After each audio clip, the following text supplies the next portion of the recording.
सबको जय मसीह। अंदर प्रेज लॉर्ड। आज हमारा प्रिय भाई भगत सिंह, उनका बर्थडे। तो परमेश्वर वचन में लिखा है, धार्मिक आदमी को याद करना बहुत उत्तम है।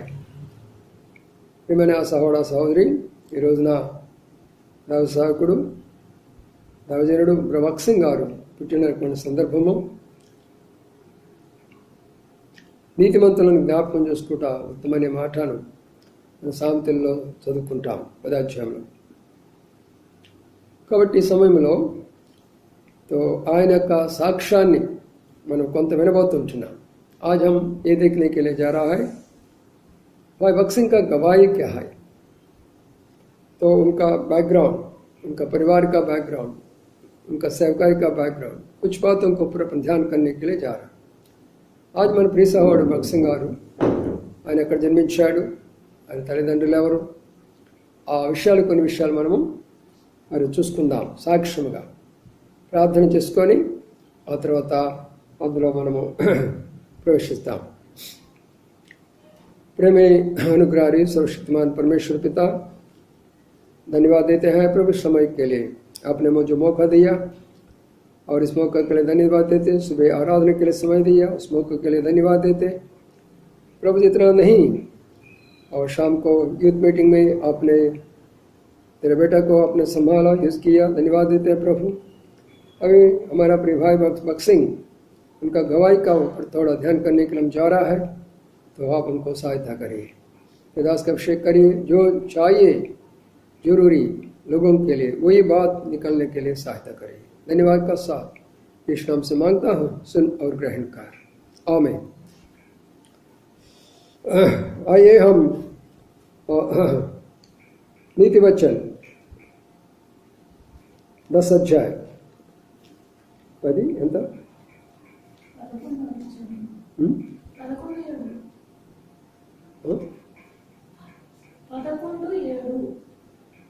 नीति वचन 11 अध्याय और 7 वचन में देखेंगे. సామెతలు 11 అధ్యాయము 7వ వచనాన్ని చూసుకుందాం. మన యొక్క సాక్ష్యము వినక ముందుకు गवाही सुनने के पहले हमें सोचन को पर 10 नीति वचन 10 अध्याय में और 7 वचन हम पढ़ेगा और उसके बाद में गवाही सुनेगा. నీతిమంతుని జ్ఞాపకం చేసుకుంటా ఆశీర్వాదకరమగును. धार्मिक आदमी को याद करने से आशीर्वाद हो सकता है, होता है. तो ये बात यहाँ पे लिखा है. तो हमारा प्रिय भाई इस दुनिया में रहने के समय में एक अच्छा धार्मिक समाज, अच्छा सेवक, सच में परमेश्वर का दास का समान अपना जीवन बिताया. तो इसलिए उस धार्मिक आदमी को आज हम क्या करने के लिए जा रहा, याद करने के लिए जा रहा. सर భగత్ సింగ్ గారు ఈ లోకంలో ఒక నీతిమంతుడిగా బ్రతికాడు, గొప్ప దైవజనుడిగా బ్రతికాడు, గొప్ప సాక్ష్యాన్ని పొందాడు. అందుకని ఆయన మనం ఈరోజు మనము జ్ఞాపకం చేసుకోబోతుంటున్నాం. तो और एक वचन हम पढ़ेगा यूहन्ना सुसमाचार और 15 अध्याय 16 वचन. యోహాను సువార్త 15 అధ్యాయము 16 వచనం కూడా చదువుకుందాం. యోహాను సువార్త 15 अध्याय 16 वचन. यूहन्ना सुसमाचार और 15 अध्याय और 16 वचन में ये बात लिखा है, तो मुझे नहीं चुना और तो मैंने आपको चुना है. నీవు నన్ను ఏర్పాటు చేసుకోలేదు కానీ నేను ఏర్పాటు చేసుకొని నియమించితిని. चार ये जो वचन भाई भगत सिंह का गवाही में पहले वचन है. ఈ విషయము దైవజనుడు భగత్ సింగ్ గారి యొక్క సాక్ష్యంలో మొట్టమొదటిగా ఉంటుంది. अच्छा ठीक है. अब आइए, क्योंकि मैं आप हिंदी लोगों को भी इधर तेलुगु लोगों को भी न्याय करना पड़ेगा, इसलिए मैं दोनों भाषा में थोड़ा थोड़ा आपको बताता हूँ. अच्छे से सुनने के लिए कोशिश करो. తెలుగు వాళ్ళు వినాల్సిందే, అటు హిందీ వాళ్ళు కూడా వినాల్సిందే. అందుకని అందరికి కూడా న్యాయం చేయాలంటే నేను భాషలో చెప్తున్నాను, దయచేసి ఓపికగా వినండి. भाई भगत सिंह ने 1903 में और जून 6 आज पंजाब में एक शहर में उन्होंने पैदा हुआ. భగత్ సింగ్ గారు 1903 సంవత్సరము జూన్ 6వ తారీఖున పంజాబ్లో ఒక పట్టణంలో ఆయన జన్మించినారు. जैसा वो घर में उनका पिताजी एक अच्छा रईस आदमी, एक अच्छा बिजनेस आदमी और उनका अच्छा नाम भी है. और उस परिवार में और 6 भाई लोग, उस 6 में से भाई Bhagat Singh first elder person. Sir Bhagat Singh గారు మరి ఒక సిక్ కుటుంబంలో పుట్టాడు. ఆ యొక్క సిక్ కుటుంబంలో మొత్తము 6 కుమారుల తండ్రికి, అందులో పెద్దవాడు ఈయన. వాళ్ళ నాన్నగారు మంచి ధనవంతుడు, మంచి పేరు గలవాడు, కొన్ని కలిగినటువంటి వాడుగా ఉండేవాడు. लेकिन बचपन से लेकर भाई भगत सिंह ने और वहाँ पे एक मिशनरी स्कूल में जाते थे पढ़ने के लिए. అయితే చిన్నతనం నుండి సార్ భగత్ సింగ్ గారు ఆ ఊర్లో ఉన్నటువంటి ఒక మిషనరీ పాఠశాలకు వెళుతూ ఉండేటటువంటి వాడు. भाई भगत सिंह ने मिशन का अच्छा आदर नहीं करते, क्रिश्चियन को दूर होता रहते, क्रिश्चियन उनको अच्छा नहीं लगता, बाइबल अच्छा नहीं लगता, क्रिश्चियन कम्युनिटी मतलब उनको बहुत द्वेष होता. तो इस रीति से उनका स्कूल का जीवन में भी हम देख सकते हैं कितना विरुद्ध में उनको जीवन में बाइबल का विरुद्ध में क्रिश्चियंस का बारे में. చిన్నతనంలోనే మరి సార్ భగత్ సింగ్ గారు అక్కడ ఎలిమెంట్ స్కూల్లోకి వెళ్ళేవాడు, మిషనరీ స్కూల్కి వెళ్ళేవాడు. కానీ తన సిక్కు మతాన్ని బట్టి అక్కడ ఉన్నటువంటి యొక్క క్రైస్తవులను చాలా హీనంగా చూసేవాడు, బైబిల్ అంటే హీనంగా చూసేవాడు. వాళ్ళ దగ్గరకు కూడా పోయేవాడు కాదు, వాళ్ళతో మాట్లాడేవాడు కూడా కాదు. इतना नफरत है भगत सिंह और क्रिश्चियानी का और बाइबल का बारे में. तो इंत ఆయనకి द्वेष ఉండేది बाइबल अन्ना क्राइस्तव. थोड़ा देर के बाद में वो इंटरमीडिएट पढ़ रहा था. वो इंटरमीडिएट में उनको एक अच्छा फ्रेंड ने उनको एक गिफ्ट दिया था. वो गिफ्ट जो है बाइबल. కొన్ని దినాలైన తర్వాత సార్ భగత్ సింగ్ గారు ఇంటర్మీడియట్ చదువుతున్నాడు. ఆ ఇంటర్మీడియట్ చదువుతున్న సందర్భంలో మరి ఒక సహోదరుడు, ఒక ఫ్రెండ్ అతనికి బైబిల్ ఇచ్చాడు. भाई भगत सिंह ने क्या किया मालूम, वो बाइबल को ऊपर का जो कवर अच्छा लगता वो कवर को निकाल दिया, बाकी सब निकाल के और उसको चोटपाट करके फेंक दिया. భగత్ సింగ్ గారు ఏం చేస్తారంటే పైన ఉన్న కవర్ చాలా చక్కగా ఉందని చెప్పేసి అది ఉంచుకున్నాడు, మిగతా బైబిల్ చించేసి అవతల పడేసేస్తున్నాడు. तो इतना नफरत है बाइबल का बारे में, क्रिश्चियंस का बारे में भाई भगत सिंह को. భగత్ సింగ్ గారికి బైబిల్ అన్నా ఇలాగన్నా ఇలాంటి ఒక పరిస్థితి आयी. लेकिन उनका मन में एक विचार था. कौन सा विचार? तो मैं भी इंग्लैंड जाएगा, मैं भी अच्छा कपड़ा पहनेगा, मैं भी वहाँ पे अच्छा जीवन बिताएंगे, मैं भी इंजीनियर बनेगा, मैं सबसे ऊंचा स्थान में पैसा कमाएंगे. तो इस रीत से वो सोचने लगा. जब उनको BA पास होने के बाद में సార్ భగత్ సింగ్ గారు BA పాస్ అయిన తర్వాత ఈ రీతిగా ఆలోచన చేసేవాడు. నేను ఇంగ్లాండ్కి వెళ్తాను, మంచి దుస్తులు ధరిస్తాను, మంచి హై లైఫ్ జీవిస్తాను, మంచి ఉద్యోగం ఇంగ్లాండ్లో ఇంజనీర్ చేసుకొని బ్రహ్మాండమైన ఉద్యోగం సంపాదించుకుంటాను, లక్షలు సంపాదించుకోవాలని కోరిక కలిగిన వాడిగా ఉండేవాడు. लेकिन उनको पिताजी नहीं मानते थे. नहीं, तुम वहाँ नहीं जा सकते, अपने को यहाँ पे फैक्ट्री है, इंडस्ट्री है, ये सबको संभालना पड़ेगा, तो वहाँ नहीं जा सकते, मैं आपको परमिशन नहीं देंगे. तो भाई भगत सिंह ने चुप हो गया. पर నాన్నగారు చెప్పాడు, బాబు మనకి ఇంగ్లాండ్ వద్దు, మనకు చాలా ఇండస్ట్రీ ఉంది, ఫ్యాక్టరీ ఉంది, ఇది చాలు మనకు, అంత దూరం పోవాల్సిన పని మనకు లేదంటే భగత్ సింగ్ గారు మౌనంగా ఉన్నాడు. लेकिन उनका हृदय में ये डिजायर है, उनका आशा है, इंग्लैंड जाना है, पढ़ना है, ऐसा उनको बहुत प्रकार का मन में होते रहते. उनका मम्मी को बताते रहते सीक्रेट में. तब భగత్ సింగ్ గారు ఈ విషయం తన హృదయంలో ఉంచుకునేవాడు. ఆ తర్వాత వాళ్ళ అమ్మగారికి కూడా చెప్తూ ఉండేటటువంటి వాడు, అమ్మ ఇంగ్లాండ్ వెళ్తాను, ఇంజనీర్ అవుతానమ్మా. कई दिन होने के बाद में और उन्होंने उनका मदर ने बुलाया, बेटा इधर आओ, तुम इंग्लैंड जाना है तो जा सकते. लेकिन मैं आपको एक बात बोलना चाहता हूँ। वह जाने के बाद में ये इंडिया लोग ने अपना देवी देवता को भूल जाते और वहाँ जो आदत जो है, हैबिट्स जो है, उसको वो लोग उसमें चले जाते। ड्रिंकिंग, पीना, स्मोकिंग करना, डांस करना वगैरह वगैरह। अगर आप ऐसे नहीं कर सकते तो भेजेंगे मैं इंग्लैंड में करके उनको मामा ने बताया। ఇక్కడ సౌండ్ బాక్సింగ్ గారిని వాళ్ళ అమ్మగారు పిలిచి నేను ఇంగ్లాండ్ పంపిస్తాను మీ నాన్నగారిని ఒప్పించి. కానీ అక్కడికి వెళ్ళిన వాళ్ళందరూ కూడా భారతదేశంలో దేవుడు మర్చిపోతారు. త్రాగుడు, చుట్ట, బీడీ, సిగరెట్, నాట్యాలు వీటికి అలవాటు పడిపోతారు. వాటికి నేను పోను అని చెప్తే మాత్రము నేను పంపిస్తాను అన్నాను. ठीक है माँ, मैं ऐसा करूँगा जरूर. मेरा भगवान को मैं नहीं छोड़ूंगा, मेरे धर्म को मैं नहीं छोड़ूंगा, आपका बात जरूर मैं करूँ.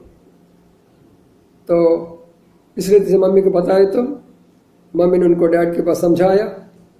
डैडी ने ठीक है उनको भेज दो करके भेज दिया. 1926 मतलब 1924 में वो इंग्लैंड गया पढ़ने के लिए, इंजीनियर पढ़ने के लिए. वो पहले फर्स्ट इंजीनियर इंग्लैंड में पढ़ने के लिए गए. लेकिन वहाँ पे उस दिन में खर्च कितना था, 80 रुपीज़ पर मंथ, एक महीना के लिए, और 80 रुपये हो जाता. लेकिन उनको फ्रेंड को लिखा, भाई भगत सिंह ने, मैं इंग्लैंड में आ रहा हूँ, कितना खर्च होगा. तो అక్కడ ఏం చెప్పాడంటే, నేను ఇంగ్లాండ్ వస్తున్నాను సహోదరా, ఇంగ్లాండ్ ఎంత ఖర్చు అవుతుంది నెలకి అన్నాడు. అని అన్నాడు అట్లీస్ట్ ఇక్కడ 300 అవుతుంది నెలకి అని అన్నాడు. 1926 का बारे में मैं बता रहा, 1926 సంగతంగా చెప్తున్నాను నేను. అప్పుడు అన్నాడు, మా నాన్నగారు అయితే 80 రూపాయలే ఇస్తానని చెప్పాడు, మరి నేను కూడా అంతే అవుతుందని చెప్పాను అని అన్నాడు. ఇక్కడికి వచ్చిన తర్వాత నీకు తెలుస్తుందిలే అని చెప్పాడు. इस रीति से बाबा इंग्लैंड गया. पहले 3 महीने में बहुत अच्छा से अपना धर्म को छोड़ नहीं दिया, अपना बाल को नहीं निकाला, अपना दाढ़ी को नहीं निकाला. बहुत अच्छा खुशी हो गया. వెళ్ళాడు 3 నెలలు అక్కడ ఉన్నాడు. 3 నెలలు ఉన్న తర్వాత బాగా సంతోషంగా బాగున్నాను అనుకున్నాడు. కాలేజీ చేరాడు. 3 నెలలు బాగానే గడుపుతూ వచ్చాడు. उसके बाद में उनका जो फ्रेंड्स जो सर्किल जो है उनका साथ में जाना थोड़ा शुरू हो गया. उन लोग साथ में जाके थोड़ा स्मोकिंग करते, थोड़ा ड्रिंकिंग करते, नाइट क्लब्स में जाते. इसलिए से आदत हो गया. तब मालूम पड़ा उनको 300 क्यों जरूरी है. కొన్ని దినాలైన తర్వాత మరి ఆయన తన స్నేహితులతో వెళ్ళాడు. మరి వాళ్ళతో కొన్ని అలవాటు నేర్చుకున్నాడు. స్మోకింగ్ చేయటము, డ్రింకింగ్ చేయటము, నైట్ క్లబ్స్ చేయటము, డాన్సులు చేయటము, ఇలాంటి అలవాటుల్లో పడిపోయినాడు.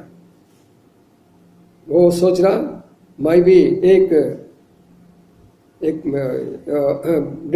इंग्लैंड का आदमी समान रहेगा करके 400 और उस खर्च करके एक कोट उन्होंने खरीद लिया और 30 रुपया खर्च करके एक अच्छा और शर्ट लिया.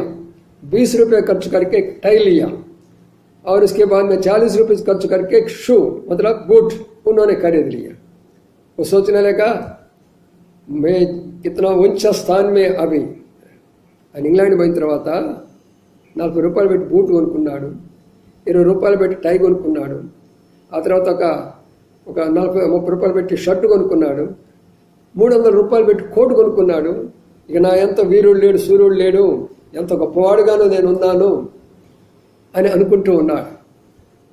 लेकिन उनका अंदर में कोई शांति नहीं, कोई संतोष नहीं है, क्योंकि उन्होंने पिताजी को वो झूठ का अकाउंट बता रहे. वहाँ पे क्या 100 रुपये में खर्च के लिए अभी 300 रुपये खर्च दिखा रहा, 295 रुपीज एक लेटर में दिखा के पिता को कर रहा. इसलिए उनका अंदर में कोई शांति नहीं. తండ్రిని మోసం చేస్తున్నాడు. ఏం చేస్తున్నాడంటే, అయ్యా నాకు ఇక్కడ చాలా ఖర్చు అవుతుంది, 300 పంపించుకుంటున్నాడు. ఇలాంటి ఒక భోగ విలాసాల్లో జీవిస్తున్నాడు. అందుకని ఆయన జీవితంలో మాత్రం సంతోషం లేదు, సమాధానం లేదు, ఏమీ లేదు. కొన్ని రోజులైన తర్వాత ఒక ఆలోచన వచ్చింది. कुछ दिनों के बाद में एक विचार उनका मन में आया. तो भाई अभी इंग्लैंड लोग ने शूट वगैरह पहन लिया, दाढ़ी भी मैंने निकालेंगे और ये सर का बाल भी निकालेंगे सोच रहा था, लेकिन उनको उनका माँ याद आया, अरे माँ को मैंने बताया सब नहीं करेंगे करके। फिर भी उन्होंने एक बार नहीं निकाला, धीरे धीरे धीरे धीरे निकाल के पूरा निकाल दिया। तब वो सोचने लगा, वॉज वेरी प्राइड, इतना घमंड हो गया भाई, मैं इंजीनियर हूँ इंग्लैंड में, मेरा कोट, मेरा शूट, मेरा बूट और मेरा टाई कोई नहीं है इतना। भाई बक्स ने बताया, वहाँ जाने के बाद में 2-3 बात उन्होंने सीख लिया. ఆయన అక్కడికి వెళ్ళిన తర్వాత ఆయన ఏమనుకుంటా నేను ఒక సూట్ కొన్నాను, ఒక బూట్ కొన్నాను, టై కొన్నాను, నా ఇంట్లో ఎవరు లేరు, ఇప్పుడు ఇంజనీర్ నేను, చాలా గర్విష్ఠగా ఉండేవాడట. అయితే ఆయన అప్పుడప్పుడు కొన్ని మాటలు చెప్పేవాడు. ఆయన ऐसा बोलेंगे, एक तो दूसरे जब से बात करते थे थैंक यू वेरी मच बोलता था, और कुछ गलती हुआ तो सारी बोलता था. ये 2 बात अच्छे से सीख लिया. भाई बख्श ने खुद बताते सारे बात को. मैं इंग्लैंड जाके क्या सीख लिया, एक థ్యాంక్స్ बोलना, एक సారీ बोलना. ఇప్పుడు బక్సింగ్ చెప్తా ఉండేవాడు, నేను ఇంగ్లాండ్ వెళ్ళి ఏం నేర్చుకొని వచ్చానంటే సారీ తప్పు చెప్పినప్పుడు సారీ చెప్పేవాడిని, ఏదైనా వాడు సహాయం చేసినప్పుడు థ్యాంక్స్ చెప్పేవాడిని, ఎందుకంటే నేనేం నేర్చుకోలేదు అక్కడ అనేవాడు. तो इस रिश्ते कई साल गुजर गया, कई समय तक गुजर गया. और इसके बाद में एक बार उनका सारे फ्रेंड्स लोग मिलकर कनाडा एक पिकनिक समान जाने के लिए कोशिश कर.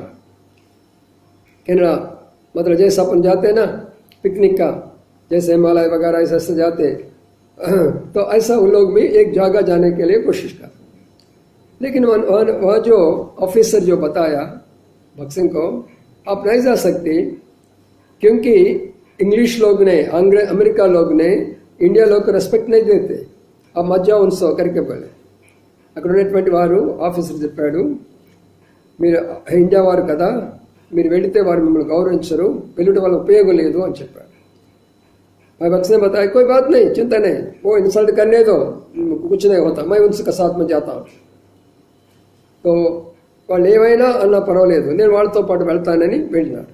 प्रिय भाई बहनों, यहाँ पे हम देख सकते हैं वो जाने के लिए वहाँ से, और वो शिप में जाना पड़ेगा, एक शिप में जाना पड़ेगा, और उनका साथ में फ्रेंड्स, सब क्रिश्चियन फ्रेंड्स उनको साथ में जा रहा था. రాజుల బక్సింగ్ గారు ఆతో పాటు ఫ్రెండ్స్ కూడా కలుసుకొని ఆ యొక్క పడవలో, ఆ యొక్క ఓడలో ప్రయాణం చేస్తూ వెళ్తూ ఉంటున్నారు. और एक दिन आया, उस दिन संडे का दिन, और वो शिप में फर्स्ट क्लास में आराधना हो रहा, प्रार्थना हो रहा, प्रभु का मीटिंग चल रहा था. तो सभी क्रिश्चियन लोग ने जाके आराधना करने के लिए वो वहाँ पे जाए, वो डाइनिंग हॉल. तो उस समय ने वो लोग बोले, अरे भैया तुम आएंगे क्या करके पूछा था. బక్సింగ్ గారు ప్రయాణం చేస్తున్న వాడలో ఫస్ట్ క్లాస్లో డైనింగ్ హాల్ ఉంటుంది, అక్కడ అందరూ కూడా కలిసి ప్రభుని ఆరాధించడానికి వాళ్ళందరూ కూడా పైకి వెళ్ళారు. ఆరాధించడానికి పైకి వెళ్ళిన సమయంలో ఒకరు పిలిచారు, నువ్వు కూడా వస్తావా అన్నాను. ఆయన सोच लिया, अरे भैया मैं तो सिख आदमी हूँ, मैं कभी गया नहीं मंडली में, कैसे कलसे में, चर्च में, अभी कैसे जाओ, ऐसा सोच रहा था. फिर भी ठीक है, कोई नहीं, जाके बैठेंगे, क्या होता. मैं मस्जिद में गया, हिंदू टेम्पल में भी गए थे, तो अभी क्या होता, अरे के सोच के वो गया. तो బక్సింగ్ గారు ఈ రీతిగా అనుకున్నాడు. ఏమని అనుకున్నాడంటే, మరి నేను ఒక సిక్కు కులస్తుడిని, హిందువుడిని, నేను ఎలాగ చర్చికి వెళ్ళగలను, కానీ అందరూ వెళ్తున్నారు కదా, నేను కూడా వెళ్తానులే, మరి ఎంతోమంది వెళ్ళారు, ఎన్నోసార్లు మసీద్కి కూడా వెళ్ళాను అని చెప్పేసేసి ఆయన అక్కడ ఆ యొక్క కెనడా వెళ్ళేటటువంటి యొక్క దానిలో పైన ఏం చేశారంటే ఆ డైనింగ్ హాల్లో దొరుకుతున్నటువంటి చర్చికి ఆయన వెళ్ళిపోయినాడు. వెళ్ళిన తర్వాత बहुत अच्छा हॉल है, बहुत बैठा, गाना गा रहा, शुरू कर रहा, और पास्टर ने वचन देने लगा, और सभी बात अच्छा चल रहा. भाई ने क्या किया, जब लोग उठता है, भाई भी उठता था, जब लोग बैठता है वो भी बैठते थे, जब पास्टर वचन देता है वो सो जाता था. బక్సింగ్ గారు ఏం చేసేవారంటే ఆ ఓడలో కూర్చొని అందరు నేర్చి నిలబడితే నేర్చి నిలబడేవాడు, కూర్చోమన్నప్పుడు కూర్చుండేవాడు, వాక్యం చెప్పేటప్పుడు నిద్రపోయేవాడు. अंत में एक बात हुआ था. वो बात क्या? वो बात ये आया तो वहाँ पे let us kneel down and pray. I am घुटने टेक के प्रार्थना करके वहाँ पे सब लोग घुटने टेकने प्रार्थना करना शुरू किया था.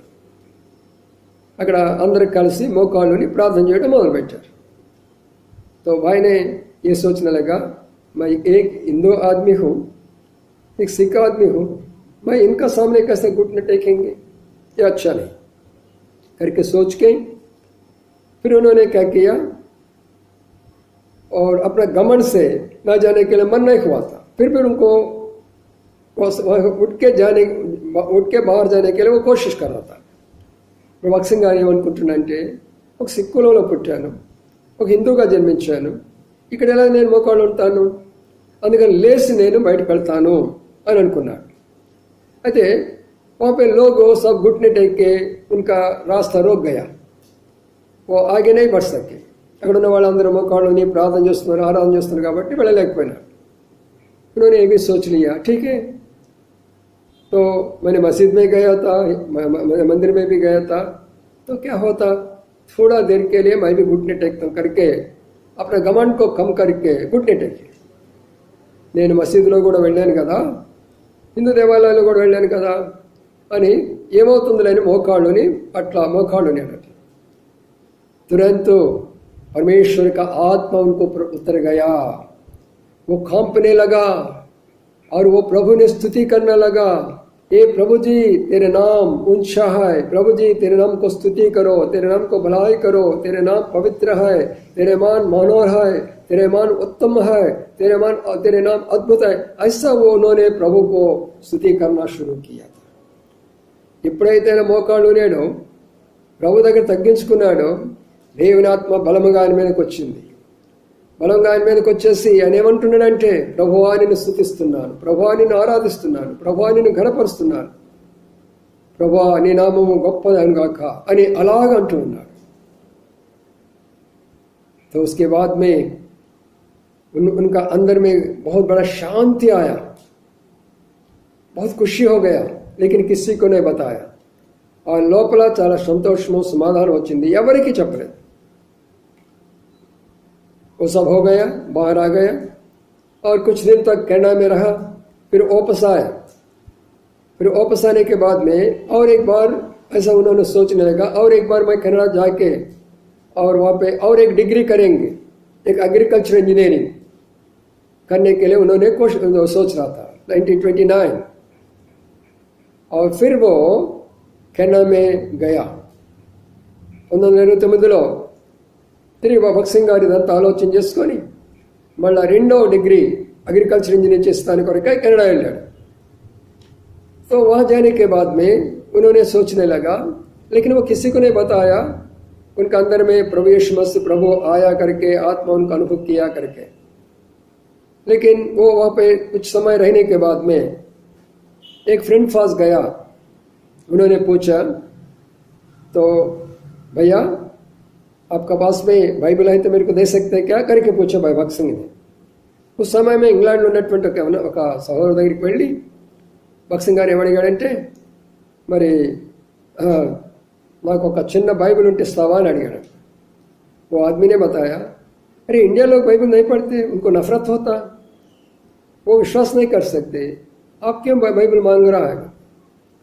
मैं भी ऐसा आदमी था, बाइबल को नफरत किया, क्रिश्चियन को नफरत किया, मैं बहुत गुनाहगार आदमी हूँ, लेकिन प्रभु मुझे में कुछ कार्य किया, इसलिए मैं बाइबल पढ़ना मेरे की इच्छा है करके. నేను కూడా చాలా గర్విష్ఠిని, నా మతం కొరకై నా ప్రజల కొరకై నేను క్రిస్టియన్స్ కానీ బైబిల్ కానీ దూషించిన వాడిని ద్వేషించిన వాడిని. కానీ దేవుని యొక్క ఆత్మ నా మీద పనిచేసినప్పుడు నేను దాని విషయంలో చదవాలనుకుంటున్నాను. तो वो भाई ने न्यू टेस्टमेंट दिया. वो न्यू टेस्टमेंट लेकर वह बक्स ने अपना रूम में जाके उसको पढ़ाई शुरू किया.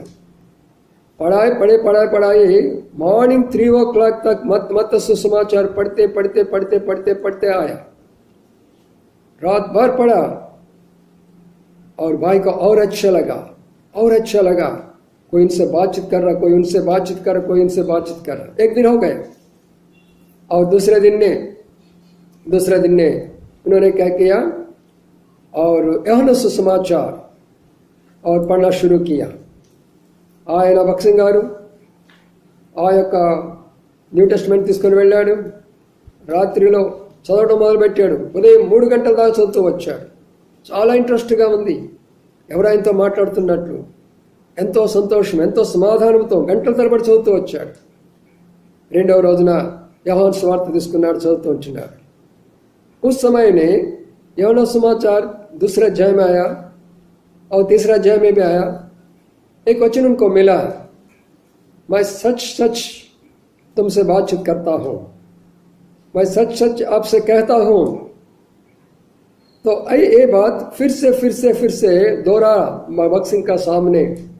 నిశ్చయముగా నీతో చెప్తున్నాను, నిశ్చయముగా నేను చెప్తున్నానే మాట భగత్ సింగ్ గారు ఎవరో తన హృదయంతో మాట్లాడినట్లయిపోయింది.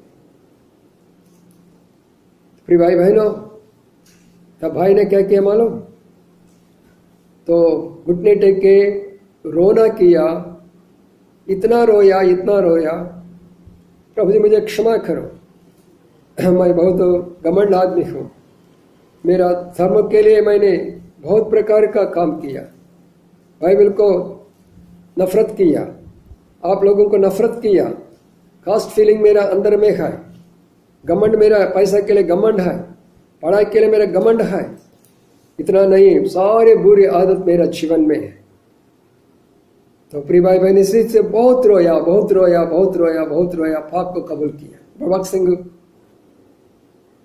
ఆ యొక్క మాట నిశ్చయంగా నీతో మాట్లాడుతున్నాను, నీతో చెప్తున్నాననే మాట తన హృదయాన్ని కదిలించి ఎవరో ఏదో ఆయనతో మాట్లాడుతున్నట్లు మోకాళ్ళుని కళ్ళు మూసుకొని ఏడుస్తూ ఉంటున్నాడు.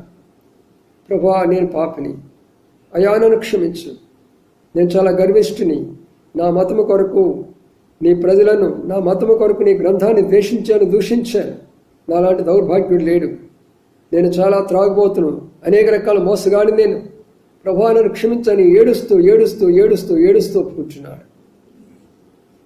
उस समय में अचानक एक आवाज आया उनका पास में, वो आवाज ये आए, this is my body broken for you, ये मेरा शरीर आपके लिए मैं दिया है, ఇది నా శరీరము నీ కొరకు విరవబడినటువంటి శబ్దము దైవజనుడు భగత్ సింగ్ గారికి ఆ సమయంలో వినబడుతొచ్చింది. प्रिय भाई बहनों, उसके बाद में उनका जीवन में बहुत परिवर्तन आया, बहुत शांत आया, बहुत खुशी आया, बहुत आनंद आया। और कुछ दिनों के बाद में और एक क्रिसमस समय आया। उस समय में उस एरिया में एक अच्छा क्रिश्चियन आदमी आया, भाई भगत सिंह के पास आके, मैं आपको ये क्रिसमस में एक गिफ्ट देना चाहता हूँ करके बोले। క్రిస్మస్ దినాలు దైవజనుడు భగత్ సింగ్ గారి దగ్గరికి వచ్చి, ఈ దినాల్లో నీకు ఒక మంచి బహుమానం ఇవ్వాలని కోరుతున్నాను అన్నాడు. భాయ్నే బోలే మేరే పాస్ మే పైసా నయ్యా అన్నాడు. అక్కడ ఏం చెప్పాడిందంటే, నా దగ్గర డబ్బు లేదయ్యా అని చెప్పాడు. ఓ భాయ్నే బోలే नहीं मैं आपको मैं फ्री में मैं आपको देता हूँ। भाई भगत सिंह क्या बोले मालूम? अगर आप मेरे को गिफ्ट देना चाहते तो एक पवित्र ग्रंथ मेरे को दे दो, Holi Bible I want from you. अगर आप मुझे प्रेम करते तो, मेरे गिफ्ट देना है तो मेरे को ये ग्रंथ दे दो करके बोले। భగత్ సింగ్ గారు అన్నారు, నిజంగా మీరు నన్ను ప్రేమిస్తే నా గిఫ్ట్ ఇవ్వాలనుకుంటే పరిశుద్ధ గ్రంథం ఇవ్వమని చెప్పారు। 1929 में जरूर ये सब हमारे बात कनाडा में हो रहा है। तो उसके बाद में भाई ने लाया और उसके बाद में भाई ने शुरू किया पढ़ना। बहुत अच्छा लगा, जीवन में परिवर्तन हुआ। लेकिन वो डरता था चर्च में जाने के लिए। फिर भी नवंबर में उन्होंने क्या किया, पहले बार एक चर्च में गया। ये सारे बात अगस्त में चल रहा, और वो नवंबर में उन्होंने चर्च में गया। वो चर्च में जाके लास्ट बेंच पे बैठा। लास्ट बेंच पे बैठने से उनको कुछ भी समझ नहीं आ रहा। मीटिंग होने के बाद में सब लोग को मुंह काला काला हो गया, कोई संतोष नहीं, कोई శాంతి नहीं दिख रहा. ఆయన ఈ యొక్క 29వ సంవత్సరంలో నవంబర్ మాసంలో చర్చికి వెళ్ళాడు మొట్టమొదటిగా. అక్కడ అన్ని చూసిన తర్వాత వాళ్ళ ముఖంలో సంతోషం కానీ సమాధానం కానీ ఆనందం కాదు లేదు. तब भाई ने सोचा क्या चर्च में कोई संतोष नहीं, कोई खुशी नहीं, क्या कारण है. तो సహోదరుడు ఈ రీతిగా అనుకున్నాడు, ఇక్కడ ఏ సంతోషం లేదు, సమాధానం లేదు. तो मैं चर्च नहीं जाऊंगा. लेकिन जब चर्ची का समय में कोई नहीं आता, उस समय लेके कुछ घंटों 2, 3, 4 घंटों भी घुटने टेके प्रार्थना करते थे. ఎవరు లేనప్పుడు చర్చిలోకి వెళ్ళి दाऊद बक्सिंग गारू प्रार्थना చేస్తూ ఉండేటటువంటి వాడు.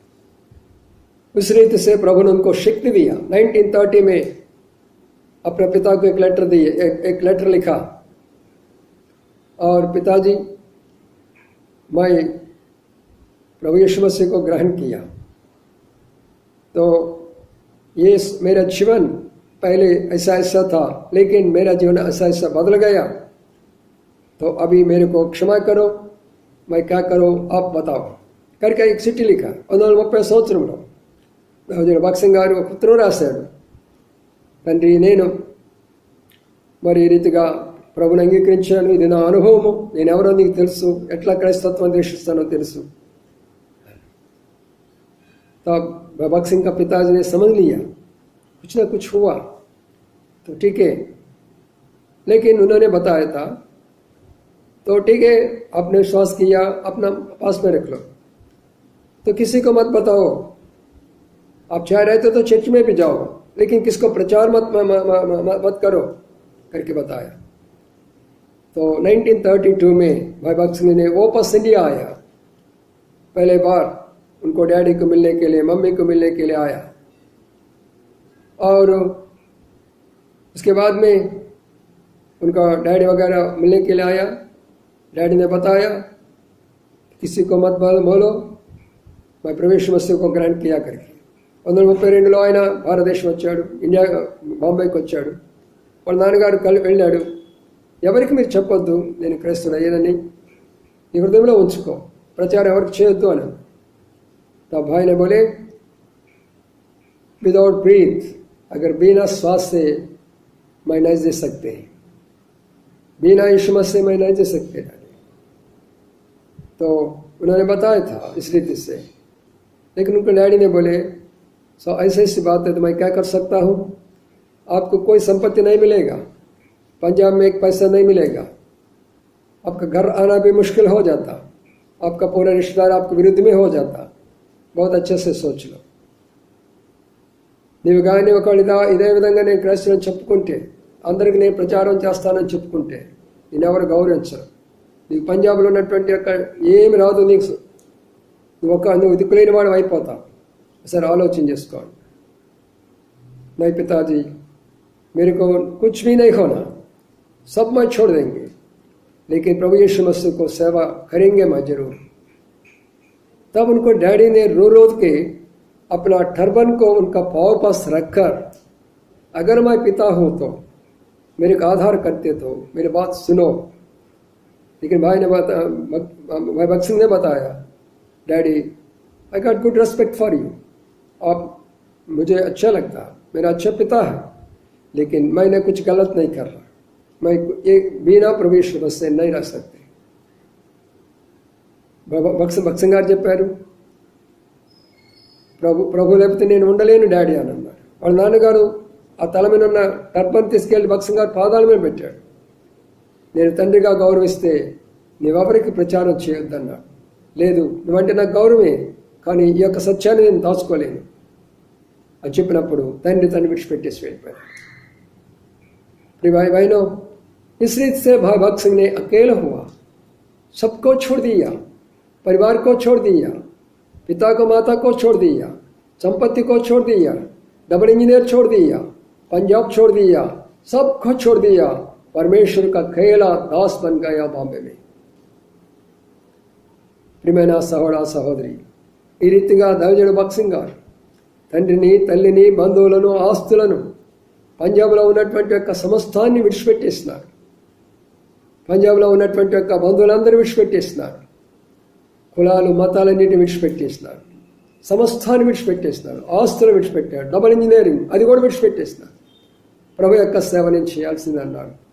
ఒంటరిగా భగత్ సింగ్ గారు తన యొక్క సేవను మరి బాంబేలో ప్రారంభించి, అది కూడా ఉదయకాలము చిమ్మేటటువంటి ఈ యొక్క రోడ్లు ఊడుస్తారు మున్సిపాలిటీ వాళ్ళల్లో సేవ ప్రారంభించాడు. చాలా గొప్ప సేవ చేసినాడు. शुरू में भाई भगत सिंह ने और शुरू भाई भगत सिंह ने मेरे बहुत प्रकार का उन्होंने, और हम देख सकते हैं भाई भगत सिंह का यहाँ पे तस्वीर आप देख सकते हैं।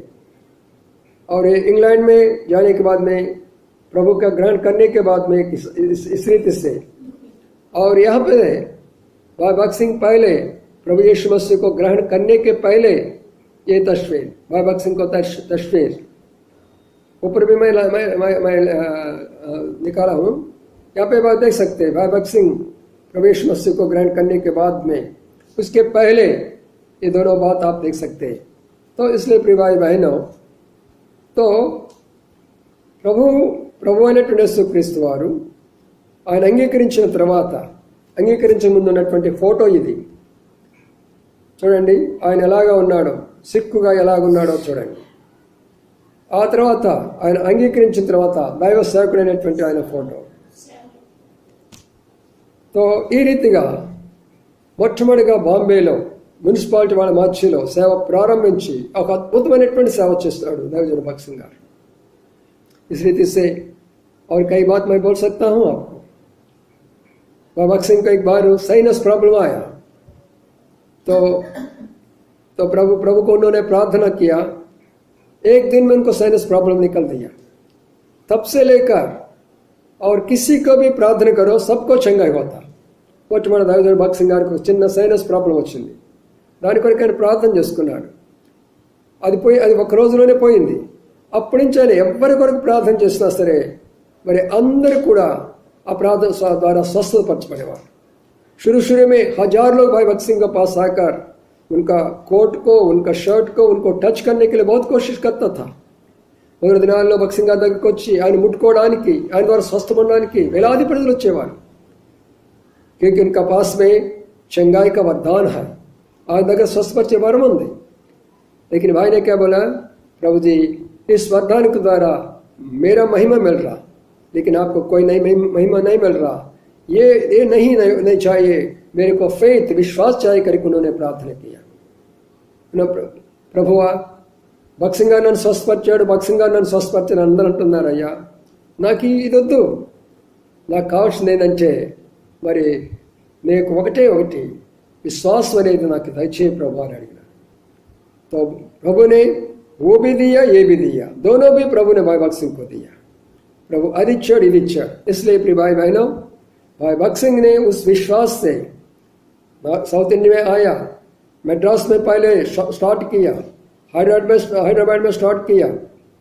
उसके बाद में पूरा दुनिया में हजारों विश्वास का साथ में एक पैसा भी नहीं मांगता था. ఒక్క విషయం, ఒక రూపాయి కూడా అడగకుండా వేలాది సంఘాలు దైవజనుడు భగత్ సింగ్ గారు ఈ యొక్క ప్రపంచంలో కడుతూ వచ్చినాడు. इतना नहीं, जब प्रभु ने उनको सेवकाई मिला 3 कंडीशन बताया था. पहले आप कोई डिनोमिनेशन में मत जाओ, दूसरे आपको जरूरत किसी को नहीं बताना, तीसरे बात अपना कोई निर्णय मत ले लो. 3 కండిషన్ పెట్టాడు దేవుడు. నువ్వు ఏ సంస్థలో చేరవద్దు, తర్వాత నీ అవసరం ఎవరికి చెప్పుకోవద్దు, నీ సొంత నిర్ణయాలు తీసుకోవద్దు. ऐसे दास दुनिया में अपनों को नहीं दे सकते. इसलिए 2-3 दिन के पहले हम देख सकते सूरज को, वो पूरी रीति से रेनबो को देखा हैदराबाद हेब्रोन के पास में. भगत सिंह जब इस दुनिया को छोड़ दिया उस समय का बात. ఈ యొక్క విధానంలో దైవజనుడు భగత్ సింగ్ గారు మొట్టమొదటిగా వచ్చాడు. ఆంధ్రప్రదేశ్, మెడ్రాస్, ఆ తర్వాత హైదరాబాదు, వేలాది సంఘాలు ప్రపంచం అంతట్లో, అమెరికాలో, ఆస్ట్రేలియాలో, పాకిస్తాన్లో, ఐరోపాలో, మరి ఆ రీతిగా చైనాలో కూడా అక్కడికి, రష్యాలో కూడా అక్కడికి, మరి ఇజ్రాయెల్ కంట్రీలో కూడా అనేక సంఘాలు స్థాపిస్తూ వచ్చాయి. विश्वास में आधारपड्डाడు. और भाई बख्श ने क्या बोलते थे, हमको फॉरेन फंड्स नहीं चाहिए. वो नफरत करता था फॉरेन फंड्स को और घुटने टेक के प्रार्थना करता था. ఆయన మోకాళ్ళుని ప్రార్థన చేసి విశ్వాసం ద్వారా గొప్ప కార్యాలు సాధించారు. అవన్నీ చెప్పాలంటే ఇప్పుడు సమయం లేదు. उनका ప్రార్థన ద్వారా ఏరోప్లేన్ वापस आया. ఆయన ప్రార్థన ద్వారా పోయిన విమానం తిరిగి వచ్చింది. उनका प्रार्थना में भूकंप इतना रीति से कंट्रोल हुआ. ఆయన ప్రార్థన చేసినప్పుడు భూకంపం ఎంతో కంట్రోల్ అయిపోతూ వచ్చింది. उनका ప్రార్థన ద్వారా पानी बंद हो गया. ఆయన ప్రార్థన ద్వారా ఆ యొక్క వర్షము ఆగిపోతూ వచ్చింది. कितना अद्भुत कार्य हुआ, बहुत आश्चर्य अद्भुत कार्य हुआ उनका द्वारा. और उनका सेवका में काफ़ी बात हुआ, लेकिन वो सारे बात बोलने के लिए मेरे पास में समय नहीं है. 1988 में और उन्होंने मेरा शादी उन्होंने किया था. इसलिए भाई भक्त सिंह मेरा खुद का पिताजी का समान होता है. कभी उनको नहीं मैं भूल सकता हूँ. ये फोटो देख लीजिए. भाई भक्त सिंह 1980 में और 88 में उंगोल में आकर वो खुद ही मेरे लिए इतना दूर आकर, मैं किसी को पहचान नहीं, मेरे डैडी उनको पहचानते नहीं, मेरा मम्मी उनको पहचानते नहीं, मैं छोटा लड़का हूँ, फिर भी एक लड़का को इतना प्यार करके इतना दूर से आके मेरे लिए शादी करवाने के लिए क्या जरूरी है. उसका अंदर में प्रेम देखिए भाई. तो इसलिए ये जो फोटो हमारा शादी के लिए भाई भक्त सिंह ने किया. दूसरे बात 89 में जब कानो कृष्ण किया हमने नागपुर शहर में, भाई भक्त सिंह ने वो कानो कृष्ण को हमने बुलाया था.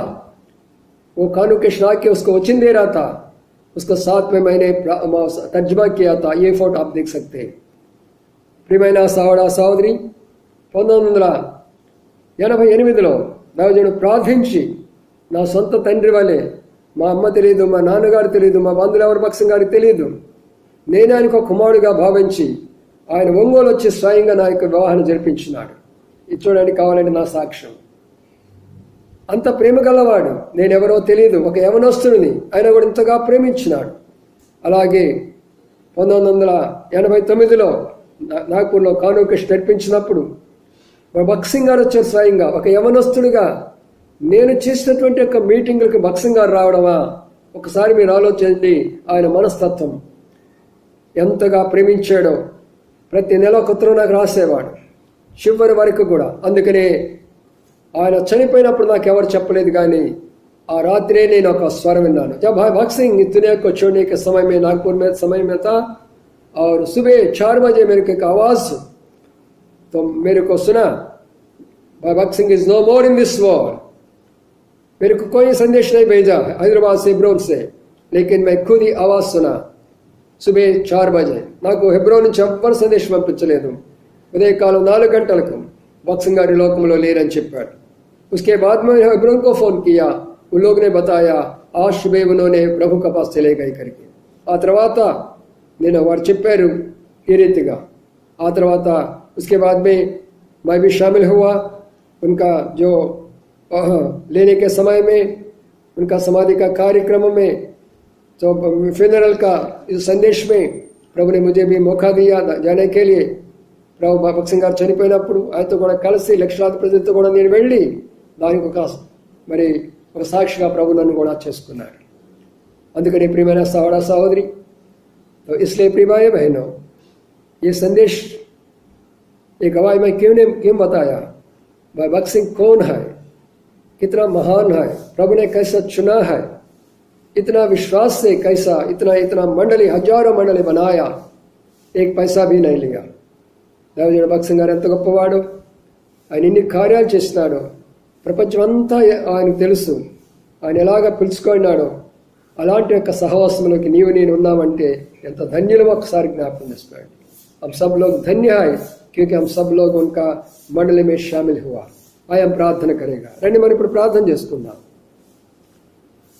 మా తండ్రి, నమ్మకమైన మా దేవానికి వందనాలు స్తోత్రాలు చెల్లించుకుంటున్నాను.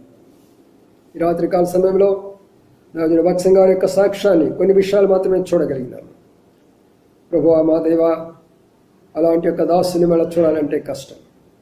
ఈ లోకములో తండ్రి, మరి ఆయనను మీరు ప్రేమించారు, ఆయన మీరు పిలుచుకున్నారు, బలమైనటువంటి సేవకుడిగా వాడుకున్నాడు. వేలాది సంఘాలను కట్టాడు, లక్షలాది సేవకులను తయారు చేస్తున్నాడు, గొప్ప ఉజ్జీవాన్ని తీసుకొచ్చాడు, ప్రపంచాన్ని షేక్ చేసినారు.